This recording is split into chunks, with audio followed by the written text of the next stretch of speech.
રાજકોટમાં ગરમી વધતા ટ્રાફિક પોલીસનો અભિગમ લોકોને ગરમીથી બચાવવા રોડ પર મંડપ લગાવાયો। ટ્રાફિક સિગ્નલ પર વાહન ચાલકો માટે મંડપ લગાવાયો છે। સિગ્નલ પર 4 રસ્તામાંથી એક તરફ મંડપ લગાવાયો। જિલ્લા પંચાયત ચોકમાં મંડપ લગાવવામાં આવ્યો।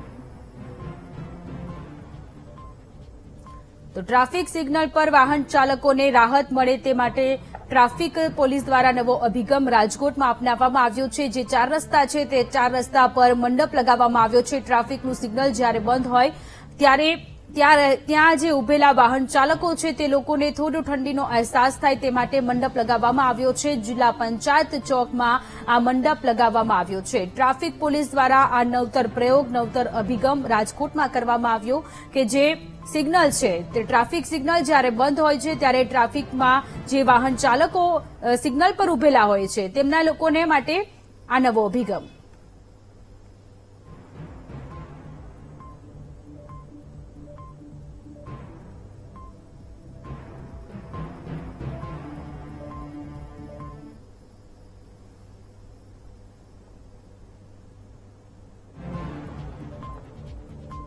તો રાજકોટમાં રાજકોટ ટ્રાફિક પોલીસ દ્વારા આ નવતર અભિગમ અપનાવવામાં ટ્રાફિક સિગ્નલ આવ્યો ઉપર તડકો ન લાગે તે માટે પોલીસે મંડપ તો નાખ્યા છે, પરંતુ માત્ર એક સાઈડ તરફ મંડપ નાખીને અત્યારે સંતોષ માની લેવામાં આવ્યો છે। આ દ્રશ્યો છે કે જિલ્લા પંચાયત ચોકમાં મંડપ તો નાખવામાં આવ્યો છે, પરંતુ જે મંડપ નાખવામાં આવે છે ત્યાં માત્ર ગાડી ચાલકો જ ગાડી રાખે છે।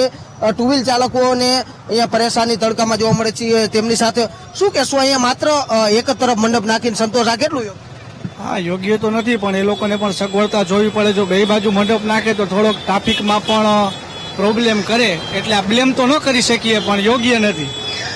યોગ્ય નથી। આ દ્રશ્યો છે તે હું આપને દેખાડી રહ્યું છું, જે વાહન ચાલકો તડકે પરેશાન થઈ રહ્યા છે, તો બીજી તરફ માત્ર એક જ તરફ છે તે મંડપ નાખવામાં આવ્યો અને તેમાં પણ ગાડીની લાઈનો છે તે જોવા મળી રહી છે। આ દ્રશ્યો છે કે અત્યારે પોલીસ દ્વારા જે મંડપ નાખવામાં આવ્યો તે માત્ર એક જ તરફ નાખવામાં આવ્યું છે। હું બીજા ટ્રાફિક સિગ્નલો દેખાડવા માંગીશ કે જ્યાં લોકો તડકે શેકાઈ રહ્યા છે અને તે તડકાના પણ આપને દ્રશ્યો દેખાડવા માંગી રહ્યું છું કે જેના ટ્રાફિક સિગ્નલો ઉપર લોકો છે તે તડકે શેકાઈ રહ્યા છે અને તેમને આ જે મંડપ કઈ રીતે નાખ્યો છે પોલીસે તે અનોખી રીતે જોવા મળી રહ્યો છે। અનોખા સવાલ ઉઠી રહ્યા છે, કારણ કે આ જે મંડપ નાખવામાં આવ્યો છે તેમને કારણે માત્ર એક જ જગ્યાએ મંડપ શા માટે, તે અનેક સવાલો છે તે ઉઠી રહ્યા છે। અને રાજકોટના જિલ્લા પંચાયત ચોકમાં જે મંડપ છે તે નાખવામાં આવ્યો છે।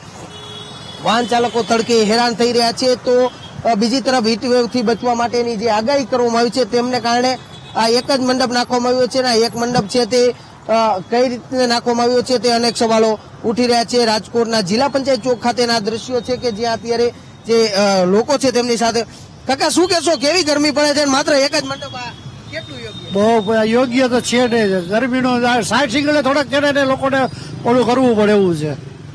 આવી રીતે એક જ મંડપ નાખી એ ખોટું જ છે। કાબજી નાખવો જ ન જોઈએ, કાબજી હરખી રીતે નાખવો જોઈએ, કાબજી નાખાય નહીં, આ ખોટો દેખાવ છે। ચોક્કસથી અન્ય પણ લોકો છે તેમની સાથે વાત કરશું। શું કહેશો, આ એક તરફ મંડપ કેટલું યોગ્ય? આ બહુ ગરમી પડે, જોરદાર, બહુ વધારે તકલીફ, બહુ રસ્તા ઉપર ટ્રાફિકમાં બહુ અત્યારે બહુ ગરમી છે અને ટ્રાફિકમાં બહુ તકલીફ થાય, ઉપર સિગ્નલો બંધ જ। હા, ગરમી બહુ છે ને ગરમી સૌથી વધુ છે ને ટ્રાફિક સિગ્નલો ખરેખર બંધ રાખવા જોઈએ મંડપની જગ્યાએ, તેવી લોકો છે તે માંગણી કરી રહ્યા છે। ત્યારે રાજકોટના સીધા દ્રશ્યો કે રાજકોટના જિલ્લા પંચાયત ચોક ખાતે અત્યારે જે મંડપો નાખવામાં આવ્યા છે તે મંડપો છે તે એક તરફ જ નાખતા અનેક સવાલો છે તે ઉઠી રહ્યા છે। કેમેરામેન ધવલ ગોંડલિયા સાથે સની મેળ, વીટીવી ન્યૂઝ, રાજકોટ।